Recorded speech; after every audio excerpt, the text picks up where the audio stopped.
Hello बच्चों, मैं लखन सैनी राजस्थान सरकार और वेदांता के CSR इनिशिएटिव ई कक्षा में आपका स्वागत करता हूं, जिसके टेक्निकल पार्टनर है मिशन ज्ञान।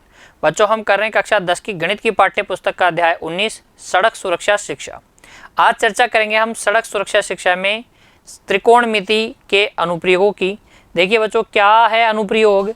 क्योंकि ऊंचाई व दूरी का उपयोग टावर एवं ऊंचाई एवं दूरी के मापन में किया जाता है। अध्याय 8 में आपने देखा था कि त्रिकोणमिति का प्रयोग करके हम क्या करते हैं, इमारतों, टावरों, ठीक है, खंभों की ऊंचाई और दूरी से संबंधित हमने क्या किए थे, बहुत सारे प्रश्न किए थे। उन्हीं का उपयोग हम क्या कर सकते हैं, सड़क सुरक्षा में भी कर सकते हैं। कैसे? अगर आपको कहीं CCTV कैमरा लगाना है तो यहाँ हम देख सकते हैं कि उस CCTV कैमरा का एंगल, यानी कि उसको किस उन्नयन कोण या किस अवनमन कोण पर लगाया जाए ताकि मैक्सिमम ट्रैफिक एरिया, यातायात का जो ज़्यादा से ज़्यादा क्षेत्रफल है वो आप घेर सकें। तो एंगल ऑफ एलिवेशन और उन्नयन ये आपको बता देगा कितनी ऊंचाई पर लगाया जाए, कितनी दूरी पर लगाया जाए। इस तरीके के सभी प्रश्नों का उत्तर हम त्रिकोणमिति की सहायता से दे सकते हैं सड़क सुरक्षा शिक्षा के अंतर्गत बच्चों, ठीक है। तो ये इसका अनुप्रयोग है। अब हम देखते हैं कि इसके प्रश्न आपसे किस तरीके से पूछे जाएंगे परीक्षा में। उदाहरण के माध्यम से समझेंगे बच्चों प्रश्नों को। देखिए, आपसे प्रश्न पूछा जाएगा CCTV कैमरा वाला। तो CCTV कैमरा वाला प्रश्न आते ही समझ जाना कि सड़क सुरक्षा शिक्षा का प्रश्न है और रोड सेफ्टी एजुकेशन वाला जो अध्याय 19 है उसमें से हमसे पूछा गया है। त्रिकोणमिति का अनुप्रयोग है होगा इसके अंदर। तो देखिए, एक सीधे व 12 मीटर ऊंचे पोल के शीर्ष पर एक CCTV कैमरा लगाना है ताकि पोल के शीर्ष से 13 मीटर की दूरी दृष्टि रेखा में रेखा है बच्चों के आगे भी यातायात देखा जा सके। यानी कि कितनी दूरी तक देखा जा सके, 13 मीटर दूरी तक देखा जा सके। इस स्थिति में आपको ज्ञात करना है पोल के पास से वह दूरी जिसके आगे यातायात दिखाई देता है, ठीक है, क्या होगी। पोल के चारों ओर अदर्शनीय वृत्त जो का क्षेत्रफल ज्ञात करना है, कितना होगा। क्या आप सोचते हैं कि CCTV कैमरा यातायात चेतना को प्रबंधन करने में उपयोगी है? यदि हाँ तो कैसे?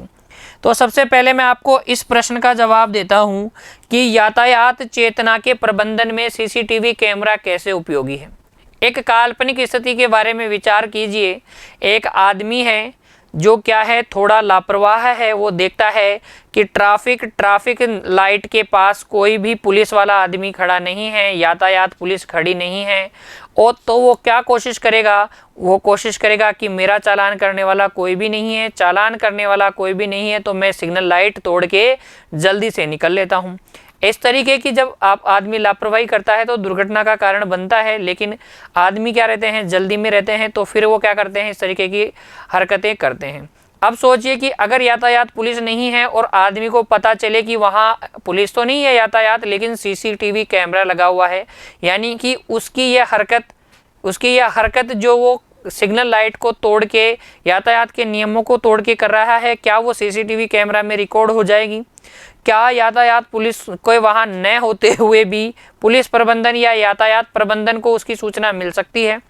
तो अगर उसकी सूचना मिलेगी तो वो उसका चालान कर सकते हैं। चालान के डर से वह आदमी CCTV कैमरा की उपस्थिति में क्या करेगा, यातायात के नियमों की पालना करेगा और कोई भी नियम तोड़ेगा नहीं। तो सहायक हुआ CCTV कैमरा। तो आप कहेंगे बिल्कुल CCTV कैमरा सहायक है, क्योंकि CCTV कैमरा के डर की वजह से आदमी क्या करेंगे, या चालक यातायात नियमों का पालन करेंगे, क्योंकि अगर वे यातायात नियमों का पालन नहीं करते हैं तो फिर उनका चालान किया जा सकता है।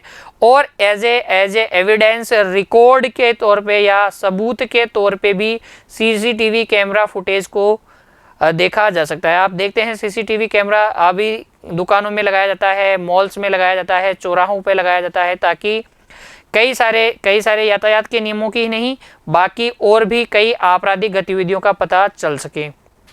तो काफ़ी उपयोगी है। आप हाँ में इसका जवाब दें, और कैसे मैंने आपको बता दिया है। अब देखते हैं पहला प्रश्न, पोल के पाद से वह दूरी जिसके आगे यातायात दिखाई देता है। तो ध्यान दीजिएगा बच्चों, आपसे कहा गया है कि एक CCTV कैमरा जो है यहाँ बिंदु A पर लगाया गया है और ये यहाँ से 13 सेंटीमीटर के आगे यातायात देख सकता है। 13 मीटर बच्चों, मीटर कह दी, मीटर, ठीक है आप। और ये कितनी ऊंचाई पे लगाया गया है? 12 मीटर ऊंचे पोल पे लगाया गया है, 12 मीटर ऊंचे पोल पे। आपसे पूछा गया है वह दूरी जिसके आगे यातायात दिखाई देता है। तो देखिए आपसे पूछा गया है ये दूरी BC, तो आप क्या निकाल देंगे क्या? देखिए माना हम लिखेंगे, माना AB बराबर 12 मीटर अभिष्ट पोल की ऊंचाई है जिस पर लगा CCTV camera line of site दृष्टि रेखा के 13 मीटर आगे तक देख सकता है, देख सकता है। ठीक है, आपसे पूछा गया है पहले प्रश्न में कि पोल के पाद से यानी कि यहाँ बिंदु B से वह दूरी जहाँ तक है जिसके आगे तक कैमरा देख सकता है, तो ये दूरी निकालना है। देखिए पहले प्रश्न का जवाब, समकोण त्रिभुज ABC में, क्योंकि मुझे पता है कर्ण का स्क्वायर बराबर होता है आधार का स्क्वायर प्लस लंब का स्क्वायर, तो यहाँ से BC स्क्वायर बराबर आपके पास आ गया 169 माइनस 144 और ये आ जाएगा 25 और 25 का वर्गमूल BC बराबर आ जाएगा 5 मीटर। यानी कि पोल के पाद से वह दूरी क्या हो गई? 5 मीटर, जिसके आगे तक कैमरा देख सकता है। दूसरे प्रश्न में आपसे पूछा गया है, दूसरे प्रश्न में देखिएगा बच्चों, दूसरे प्रश्न में आपसे क्या पूछा गया है? पोल के चारों ओर अदृश्यनीय वृत्त का क्षेत्रफल। तो पोल के चारों ओर जो अदृश्यनीय वृत्त बनेगा, ये वाला वृत्त, इस वृत्त का क्षेत्रफल भी आपको निकालना है। तो अभी आपने देखा इस वृत्त की त्रिज्या कितनी है? 5 सेंटीमीटर, 5 मीटर बच्चों, सेंटीमीटर नहीं मीटर। ये 12 थी और ये 13। तो दूसरे प्रश्न का जवाब दीजिए, पोल के